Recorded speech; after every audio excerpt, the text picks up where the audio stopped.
Hey, everybody. Welcome to the Vegan Tour Guide Podcast with your host, Mike Knight, where we'll bring you great information about a vegan plant-based diet.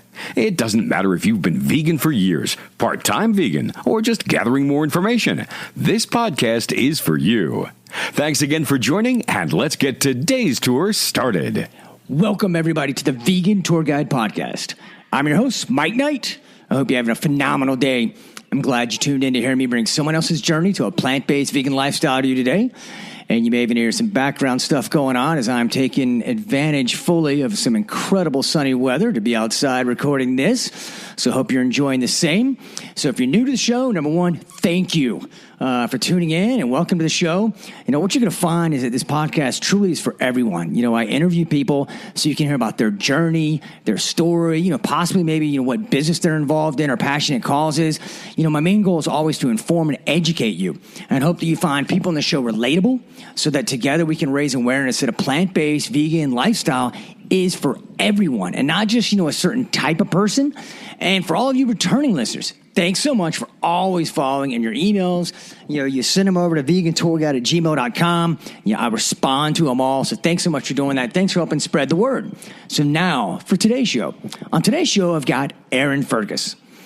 Erin brings a remarkable journey about not only, you know, her walk, if you will, you know, to plant-based vegan, you know, and the reasons why and what motivated her in finding her why, but also what she's doing now. You know, I met Erin at the Charlotte Veg Fest, you know, here in Charlotte, North Carolina, you know, just a couple months ago. And we started talking there and realized, you know, Erin is a professional bodybuilder, as in she has her pro card. And we're going to get into that in the show because she's done it all, as you can imagine, obviously, you know, on a plant-based vegan lifestyle. And she's going to tell you how she does it. And she's going to tell you, you know, again, you know, her regimen, supplements, everything, you know, questions I get all the time when people are asking me, hey, Mike, tell me about, you know, some people you talk to that maybe, you know, really into fitness and all like that and how to do that. Because, again, we all hear those rumors about what can and can't be done on a plant-based, you know, lifestyle diet. So without further ado, here is Miss Erin to tell you all about it. All right, we're live. Welcome to Vegan Tour Guide. So how's life been besides training? It's so busy right now. Literally been on contest prep since January 1st, and it won't be over until January 5th, or June 5th. Well, I tell you what I want to do is, because normally I just have people kind of go right into their journey, and I want to get to that. However, I want you to kind of explain to everybody short-term what you've been doing, especially in the world right now, you know, your competition. And I know you've already achieved some awesome goals. So could you kind of tell those out of the gate so people kind of at the beginning of the show get an idea of, you know, who's talking to them and where you're coming from, and then we'll kind of revert back to my normal thing, which is starting out talking about your journey, okay? Okay. Yeah, so most recently, I guess the reason why I'm still in contest prep is because I competed on April 22nd in Sumter, South Carolina at an INBS bodybuilding show and competed in the category called Miss Fit Body or just Fit Body, which is kind of a hybrid category. It's like a women's physique category, but it's still the women still wear high heels. So you do a couple more poses that involve a little bit more muscle but still in the high heels, so it's still very feminine. And that one was a pro card qualifier, and I placed first in my class and ended up getting a pro card in that division. And as far as I know, I'm the only vegan to hold that distinction and also the first one to ever do it. So then 2 weeks later, May 6th, I competed in Greensboro, North Carolina at the OCB No Gear Classic and did the actual women's physique category, which similar posing, but this time I was barefoot. That one was a pro card qualifier 2, and I won that one. So I now have 2 different pro cards in 2 different divisions, also the only one to hold that distinction in OCB as far as I know. And I recently found out that to keep the pro status in the WNBS, I have to compete within my first year. So my plan originally was to get through the May show and take 1.5 to 2 years off so that I could really spend some time putting some significant muscle on. But finding out that I had to compete within a year, I thought it made more sense to just extend the next couple weeks and go ahead and compete with Team Plantville in Austin on June 3rd because they do have a pro division there. And the pro shows are a lot harder to find because there's fewer pros out there. And then I will get to take the 1.5 to 2 years off because after that, all I have to do is compete once every 2 years to keep my pro status. Gotcha. Well, look, I mean, you're on a roll, girl. I mean, you're sweeping Thank you. all the competitions and setting records. That's awesome. I mean, you're proving it can be done. Yeah, and I mean, it really was interesting because, one of the things that I bring to the stage is muscle maturity because I've been training now for 4 years. And so when you put someone who, and I've also achieved the best conditioning, which is basically how lean you are that I ever have. And so when you put a body on stage that has done a significant amount of heavy weight training for years next to someone who maybe is just starting and maybe they lost a lot of their fat more from doing a bunch of cardio than lifting heavy weights, when you put that type of body type against another one, it really stands out. So among all the women that were there, I had some of the best muscular density and maturity, and then to be a vegan on top of that was really making a statement. And see, that's awesome because that's one thing, and I know you said it, but to even reemphasize for all the listeners is that, like you said, it was an open playing field, not quote just vegan or whatever, athletes or whatever. Like I know a lot of tournaments are. I know there's you've got even some of these I've seen powerlifting and stuff like that where a lot of times they'll make it just condensed to, just vegan or plant. So that is, like you said, you just took on all challengers. Yeah, the only thing that was the same about all of us is that we're all natural, meaning we haven't taken any steroids or any prescription diuretics right before the show or anything like that. But other than that, it's just a bunch of different types of people, different diets. That is awesome. All right, let's say, if you don't mind, let's go back and kind of go back to just your journey, just starting out, like kind of, maybe what age, where, kind of, what was the tipping point moment when you kind of, went, all in vegan plant-based, or was it even over time? What is that story for you?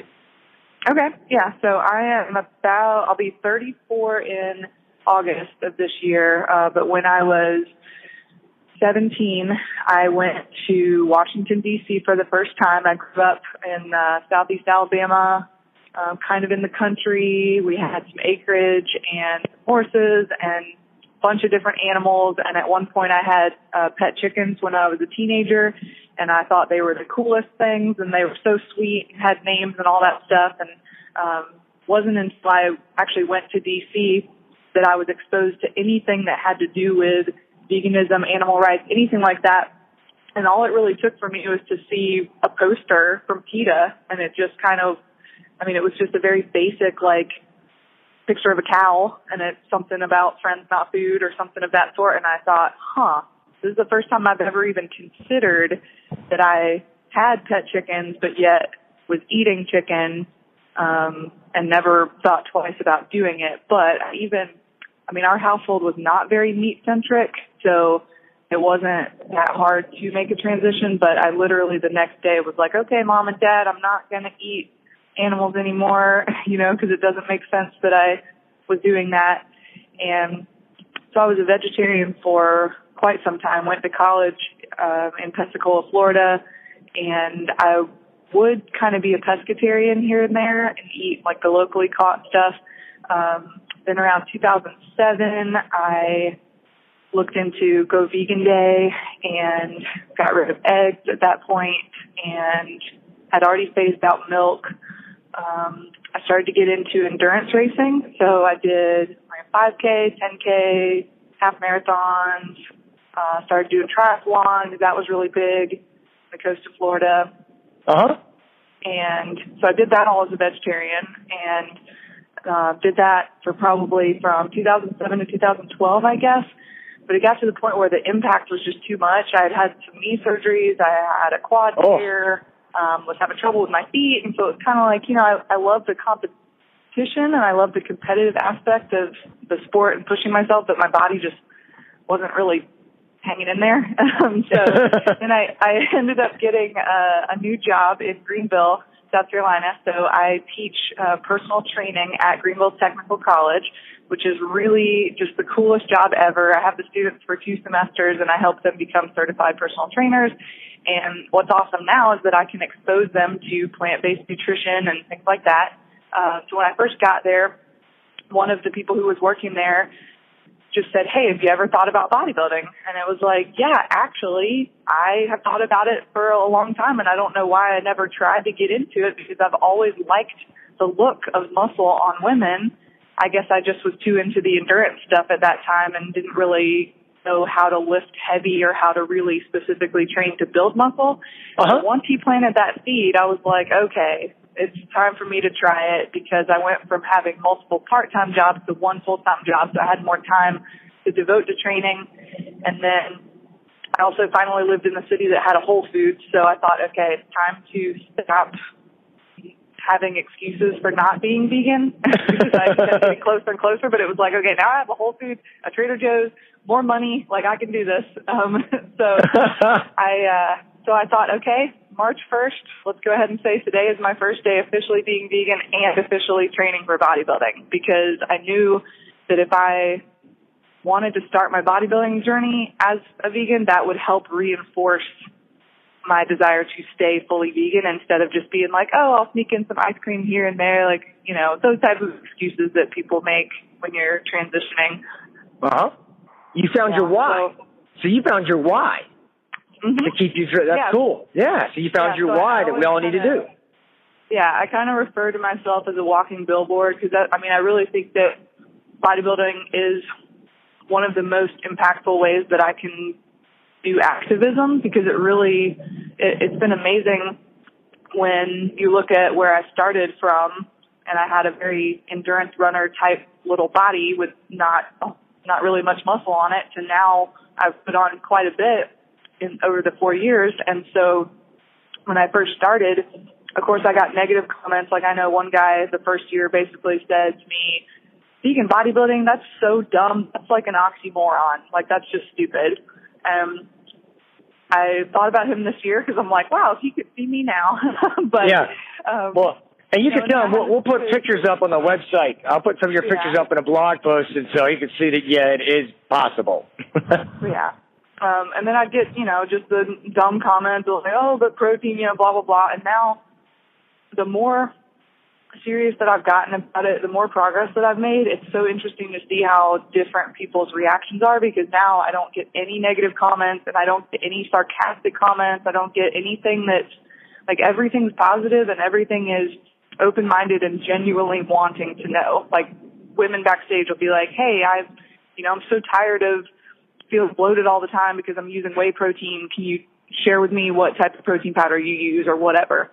And it's never like, oh, you obviously don't get protein. It's more like, please tell me what you eat and please tell me how you do it. And it's overall very, very positive. And that's the part that I love more than anything right now. And that's awesome because it's, you and I talked about it when we met because, I met you at Charlotte Veg Fest.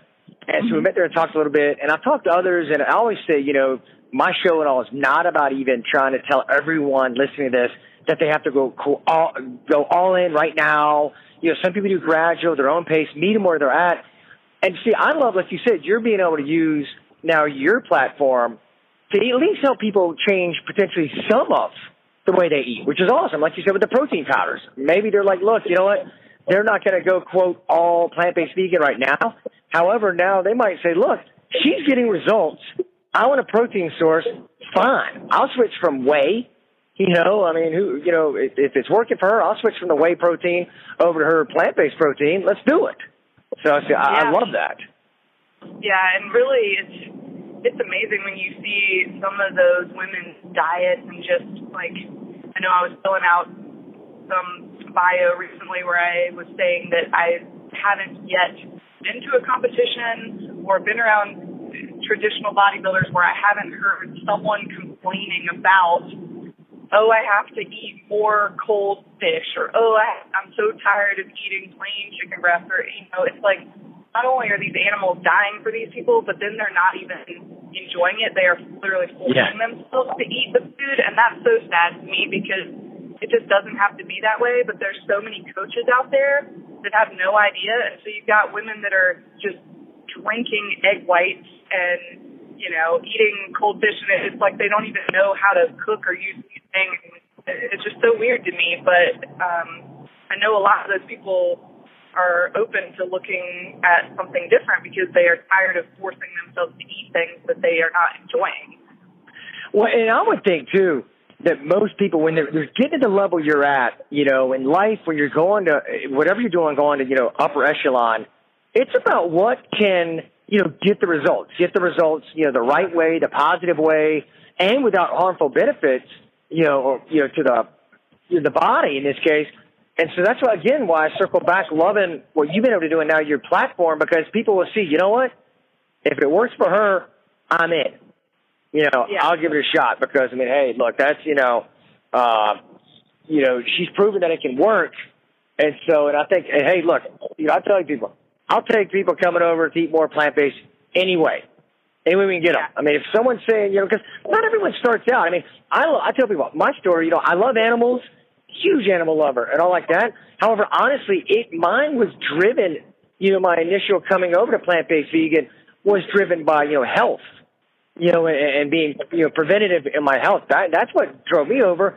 However, then there's these nice side benefits, as we all know, where you're helping animals, helping the environment. Hey, I'll take people coming over following your lead all day long. If that's their motivation, let's go. Mine's the exact opposite because mine's animal-driven, but yet now I can enjoy the benefits of, number one being that I recover fast. I train 7 days a week and have for a long time, and I will only skip the gym if there's some crazy, like I'm traveling to where I really cannot go to the gym. But for the most part, I train 7 days a week.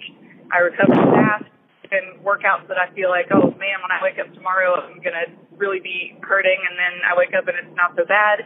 So for that, the more training time I can put in, obviously the faster I'm going to progress. So if you tell someone, hey, just if you change your eating style, you'll have less inflammation in your body, you're going to recover faster, you can train more and train smarter, who wouldn't want to do that? Yeah. It's, I always tell everybody I've got a funny story that, several people I've interviewed have said that, echoed that. I think you and I have even talked about, David Carter, the 300-pound vegan. That's one thing he talked about when he first was in the NFL and went over, to vegan eating, was that his recovery, inflammation gone. Like literally pills he'd been on since college for inflammation, he went off of those almost instantaneously. And then I had a buddy here in Charlotte that I grew up with, interviewed him, and he does ultramarathon races. And when he went plant-based, it's like his funny story is that he literally overtrained because, as you know, from when you're going endurance and that amount of running, it gets to a point where you throw muscle out the window. It's bone on bone when you're talking about, running, 100 miles at a time. And he was feeling so good, he amped up all his training just because he recovered so fast and actually broke a bone in his foot. And like I said, he laughs about it now. He says, look, it's not a negative thing. He goes, it actually was proof positive of literally how fast I would recover and how good I'd feel, my muscles and everything. He goes, I just had to remind myself that, with what I do, that it literally comes down to some bone-on-bone impact. And so no matter how good I feel, I got to stick to the proper training regimen. But, it's I hear these stories all the time, Yeah, see, and I can't compare what it is like to do bodybuilding not vegan because, I started as one, but I definitely have just been able to see from other competitors, even the very first prep I ever did, the people at the gym commented of like, oh, you're so close to competing and yet you're still happy and like not wanting to kill everybody. The biggest part is because I actually enjoy my food, and that's the thing. Like, I really just, I eat food that is good for me and it tastes good, and I think that's a huge difference because, like I said, with the people that are forcing themselves to eat cold fish and all that, I mean, they hate it. So if you're not finding any kind of pleasure out of eating, and then you're also cutting your calories lower and lower, and, that could set you up for being pretty miserable. But I think you know what, girl? You and I just figured out even more ways that plant-based vegan saves lives.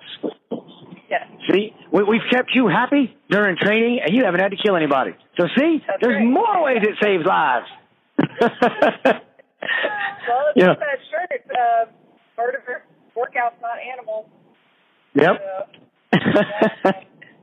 All right. Well, listen. On the interstate. I know. Yeah. For everyone listening, I'm doing my first live podcast interview where we are both rambling down the highway in life, heading to destinations. Yep. I just saw my motivation to train tonight, because every time I see those poor chickens crammed in those trucks, I know a lot of people have never actually seen that, and that happens a lot in the South. If you're listening and you're not in the South, there's a lot of chicken trucks around here. Oh, yeah. Well, so take us through then, maybe for people listening to this that are saying, you know what, they want to, add some lean, muscle mass. They want to do, what are maybe some, maybe shakes, smoothies, supplements, anything just that you work out and, the way you eat now that you'll pass on, that you like? Again, just someone, we want to follow a little bit in your footsteps. What does that entail? Kind of what are you eating? What are you drinking? What am I eating? Okay, so I know every vegan has a different approach, and I think that's something that's really important for vegans to understand, because there's a lot of subgroups of veganism and a lot of people that will try to generalize and say that all vegans do the same thing, and that's not true. So I am of the high-protein variety vegan, because for bodybuilding, that's what works.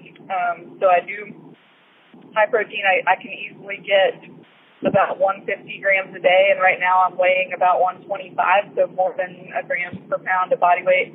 I also do enjoy learning about different supplements and whatnot, and part of that's because of my job, because I teach students that are going to need to know what's out there, what is maybe harmful, helpful, etc. So I'm a creatine user. I think creatine's great.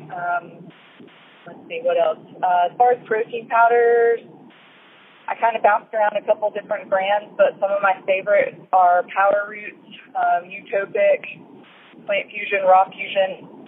Are kind of my go-tos. So I might do 1 to 2 scoops a day of that. My main food protein source is homemade seitan, so I'm definitely not gluten-free. I'm all gluten all the time, and I have no issues with gluten. I have no issues with soy either, so homemade seitan and tofu are my top 2 go-to food protein sources. And sometimes I'll do some tempeh, quinoa, oats, sweet potatoes. I mean, really, it's kind of a basic bodybuilder diet, except for just switching out the meat sources for vegan protein sources. But that's what works for me. I know a lot of people do flexible dieting and IFYM, but when I'm on contest prep, I like to just keep it very simple food, good, nutritious food, something that I can easily put together. And then when I'm not on prep, I do like to do more cooking and baking and kind of experiment, and I don't follow a meal plan when I'm not on prep, because that psychologically lets me kind of have a break. So I just allow myself to eat more intuitively if I'm not getting ready for a competition. And the only thing that I try to do is make sure that I'm sneaking protein in, because if left to my own means, I wouldn't really choose. I would rather eat carbs and fat, but just last year I made sure to really kind of, like if I was making, let's say, a stew or a soup, I would just make sure to add some extra protein to it just to help kind of supplement that. But I mean, as far as building muscle, I think really the number one thing, and just from working in the fitness industry now since, I guess for the past 10 years I've been working in the fitness industry, so the way that you train is the number one most important thing. Because, I mean, you can be on any type of diet or use any type of supplements or whatever, but if you don't know what you're doing in the weight room, that's the big difference. So that's where I'll usually open up the conversation when I'll have someone say, oh, well, I've tried, and this is with my students a lot, so regardless of diet, they'll say, oh, well, I tried working out and I couldn't gain any muscle, like some of the smaller guys that come in and take my program. And it's kind of like, well, honestly, you weren't doing something right, because weight training works to put on muscle, but you have to know what you're doing. So the same thing with diet. No matter what your diet is, if you're going in the weight room and you're just playing around, you're not really activating your muscles or overloading them correctly, you're not going to grow.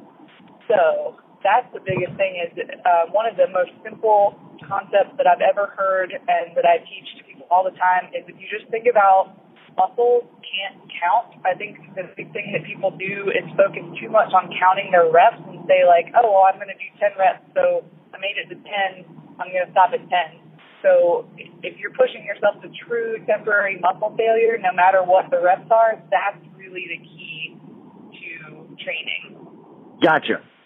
All right. Now, would you, pushing the muscle failure, I'm curious, in doing so, do you come from, I guess, philosophy maybe of still heavier weight, going to failure, or, kind of...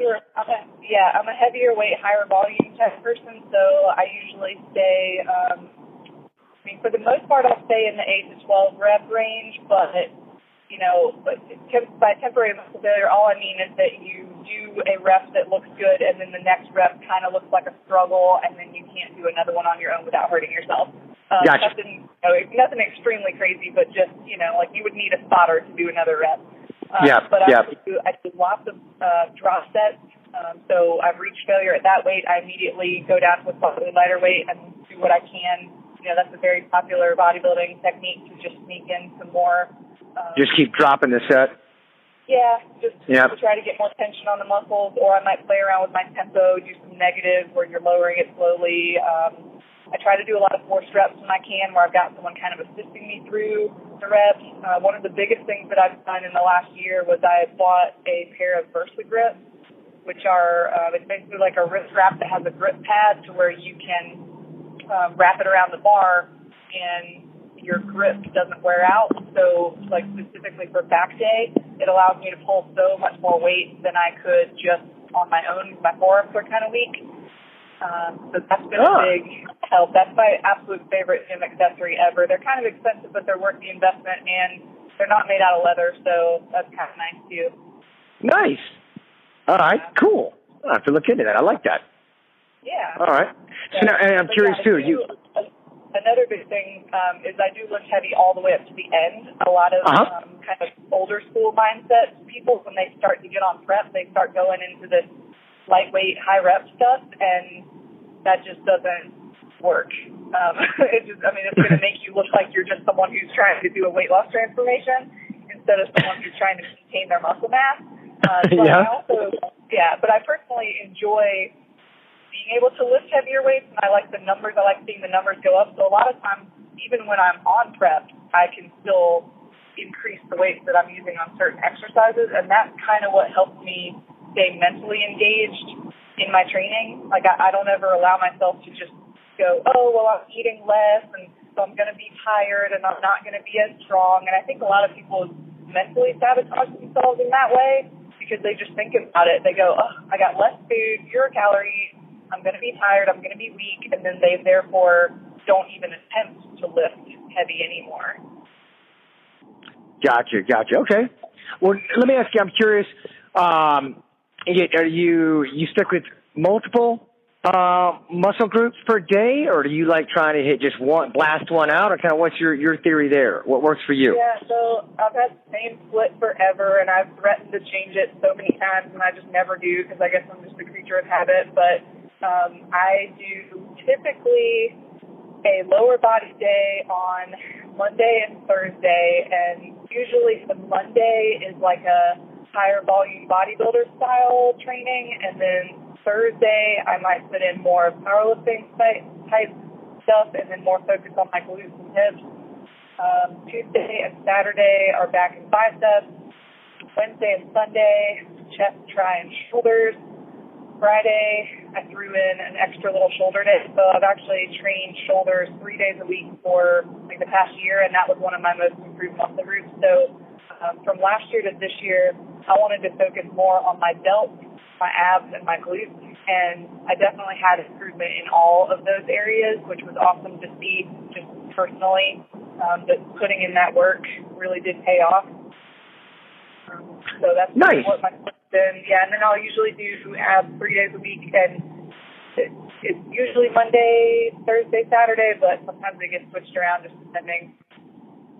All right, so come on, give a little secrets here. What are you doing for those abs? Oh yeah. Okay. What are you doing? About the abs, because I have never eaten my words more severely than with abs. Because back in the day, like around 2010 to 2012, I was a group fitness instructor and taught all sorts of different classes. And one of the classes that I taught was a core class. And the big thing in that core class was we were never, ever going to do crunches because crunches were stupid. And so here I am in 2017, and one of the biggest things that I added in the last year was basic freaking crunches, and just really learn how to engage my abs correctly. But yeah, just basic crunches are involved. I took out all the, this is a big one for the women because I had what I refer to as the reverse hourglass shape. You guys will see it in the before picture, but I've always had a very thick waist, and I always put my fat in my stomach, which is not really typical for, but that's my problem area. And when I got into bodybuilding, I was kind of reading, like, what do other people do? And the thing that I saw more and more was don't do any heavy rotational movements and just keep it really simple. So I immediately took out, I used to do, like, heavy medicine ball Russian twists and side bends and all that stuff, took all that out, and I really just stick with hanging leg raises, like from the ab strap, basic crunches, the ab wheel, bicycle crunches, maybe decline sit-ups. That's it. Like just really simple, tried and true, basic movements. If you look back at Arnold, that's what he did. He just basically did crunches, reverse crunches, and bicycles, and that was it. And that really has made a huge difference because I went from, in the beginning, I would have like a 31-inch waist in the off season, and I'm only 5'4", so that's kind of thick for my frame.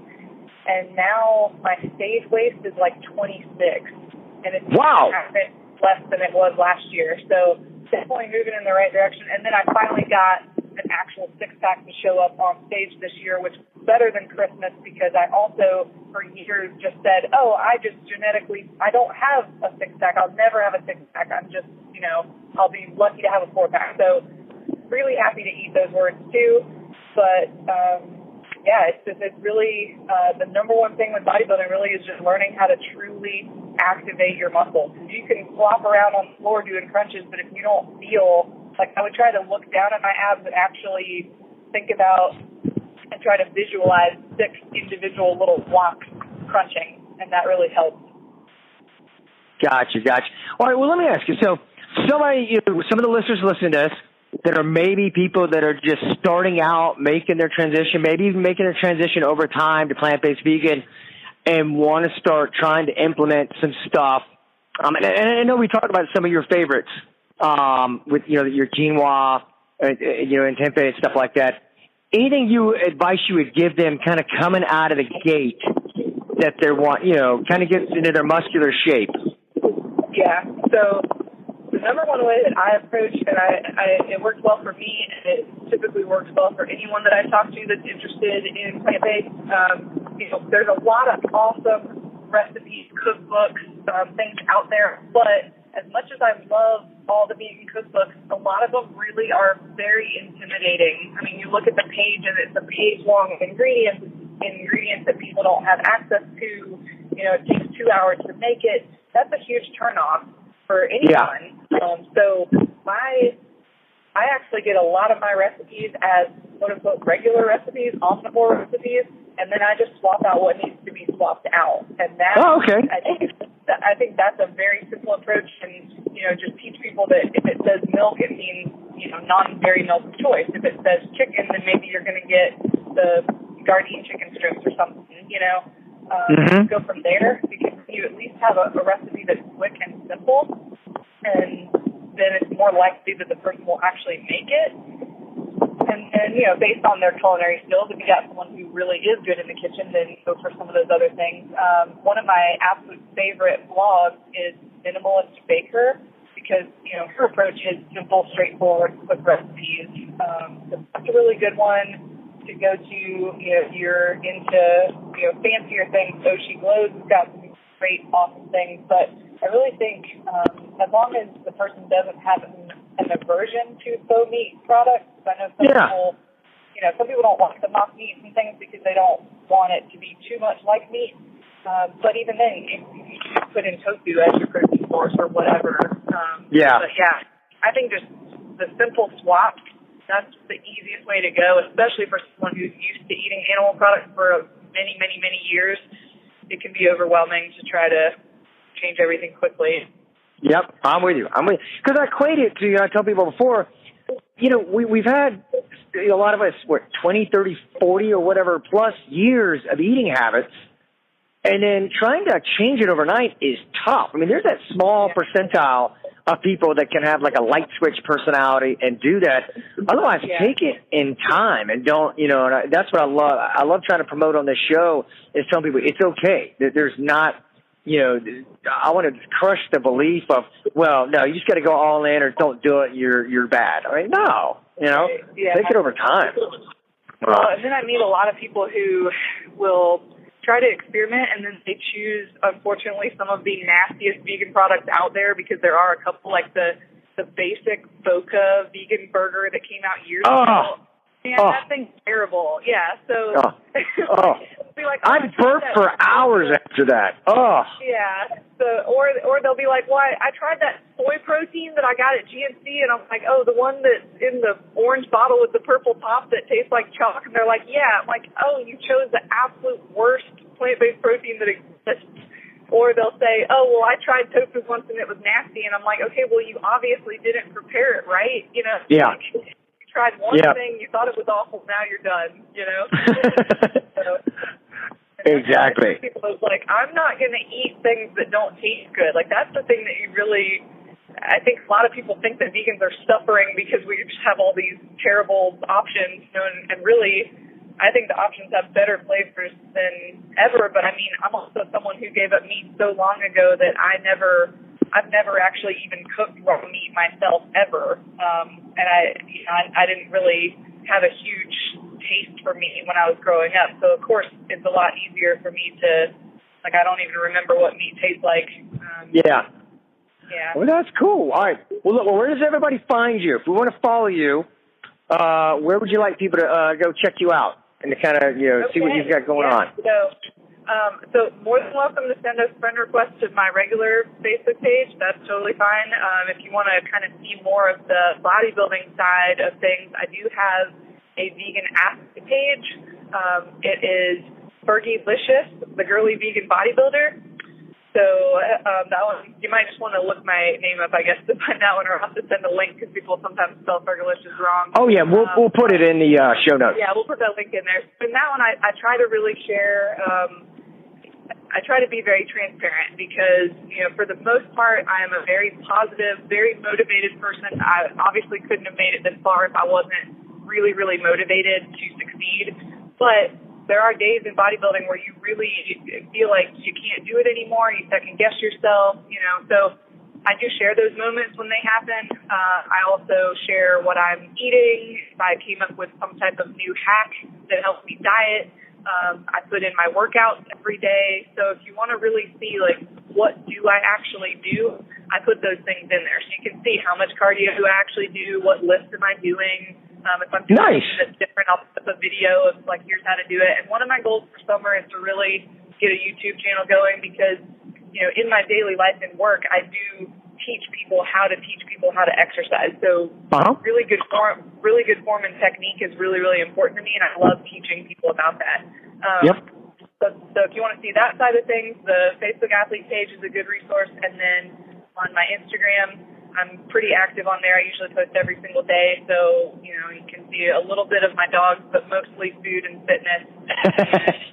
Yeah, kind of what I'm getting into. If you watch my stories, you get to see the dogs. If you just follow the main page, it's just all fitness and food. So And what's so funny in the vegan world, you can put up a flexing picture where you look fantastic, but if you put up some food that looks good, it will always get more likes. That's the part. Yeah, that's crazy.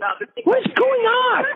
I know. I don't ever get that. I'm like, I can literally put a picture of a banana up on Instagram and it'll get, several hundred likes. I'm like, what is going on? I can't figure it out. No matter how ripped you are, your food is still going to win. Yeah.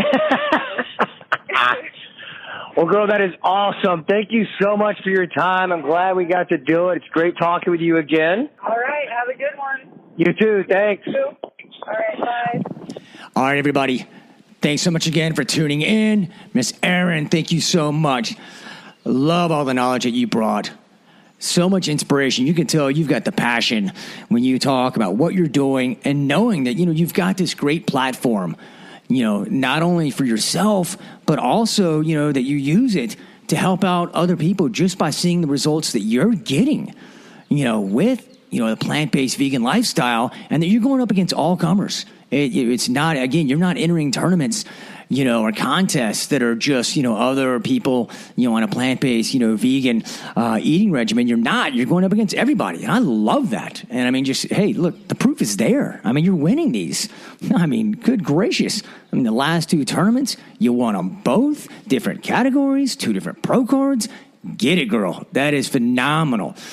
Everybody, you got to go check out the Facebook page. I've got it in the show notes, but you'll see there, not only do you get to chronicle or follow the chronicles of what Erin's got going on, but she's posting like her literally workout regimens, exactly what routine she's doing, the splits, lifts, everything. I love it. I've been using it. So you go check it out and follow her, support her on her quest, because again, she is really bringing a lot of great knowledge to people. So hope you all got a lot of this. I know you did. Check out the show notes and the blog at vegantourguide.com, again, to where you'll see, how to hook up with her on Facebook, Instagram, and even her email that she was kind enough to share there. So that way, if you want to email her, just email her right away.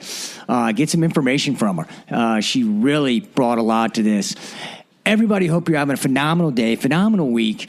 Thanks so much again for helping us just spread the message here via, this podcast, Vegan Tour Guide. That's my main goal. That's what I want to do, is just spread information and inspiration to everybody so we can answer those questions, bring on people like Erin that you can see that are relatable. You can hear their stories, find out what they're doing, how you can apply it to your life, what works for you. And shoot, a lot of times you see they're so open, like Erin is. She's like, look, here's where to find me on Facebook. Here's where to email me at her Gmail account. So I really appreciate that. Appreciate everybody sharing, helping share the podcast with people, forward it on to people. Come sign up for the newsletter if you haven't already. You can go to the website, Vegan Tour Guide. And it's right there, the drop down, contact us. And if not, you can always just email me at vegantourguide@gmail.com. I will add you to the newsletter list. Again, love to have you on there just to stay in touch with you. Always answer all the emails, so look forward to getting those from you. Thanks for everyone that's reached out and for your feedback. And also a lot of you giving feedback on people to bring on, so thank you for that as well. A lot of the people I've brought on have been because of people saying, hey, I think this would be a great addition to the show. And so I really do appreciate that. All right, always want to give Pat Flynn shout out for his information and inspiration on putting together the podcast, bensound.com for the use of the audio in the show. And until next time, everybody, live Pura Vida.